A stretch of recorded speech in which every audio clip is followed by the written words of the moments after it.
Prime Minister, another criticism, made by this group yesterday was that previous bodies haven't delivered the outcomes that were intended. Why will this be different, and what measures and safeguards are in place to ensure that the gap is finally closed? Marcia, do you want to? Well, anyone can jump in now. Yep. Yes, there have been many advisory groups and consultative groups and councils. There's no evidence to suggest that they didn't work. I have been around since the very first one, and indeed they did make a very positive difference.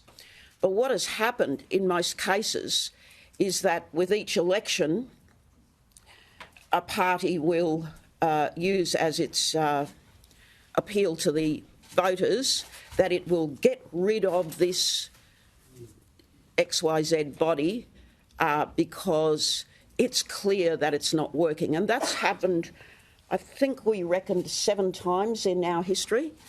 And, you know, there are some of us here who've lived through every one of those encounters. There's no evidence for the proposition that they didn't make a positive difference. In fact, some of them made an enormously positive difference. But, you know, it was in a room like this, elsewhere on the planet, where the idea of the alternative facts was announced to people just like you. And this is what we are contending with constantly. I want to acknowledge people who are not here today. You know, there are wonderful people who've been with us on this journey. Noel Pearson, and particularly Galarrwuy Yunupingu.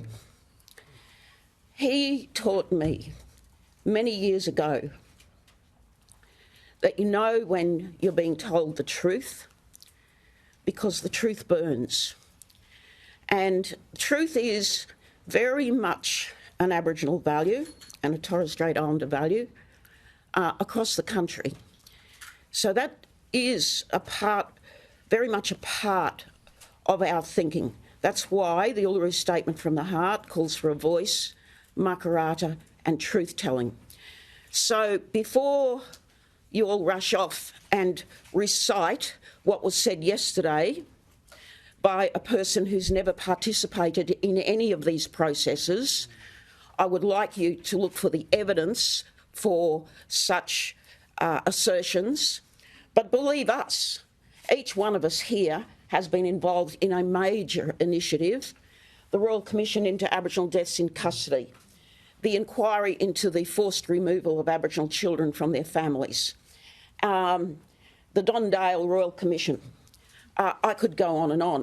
And in each case, we have doggedly recommended changes to stop the deaths, the incarceration, the early deaths, and the miserable lives.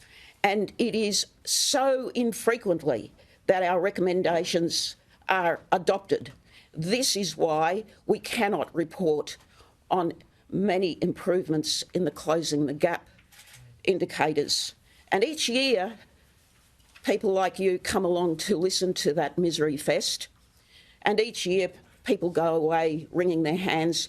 We're here to draw a line in the sand and say this has to change, people's lives have to improve. And we know from the evidence that what improves people's lives is when they get a say, and that's what this is about.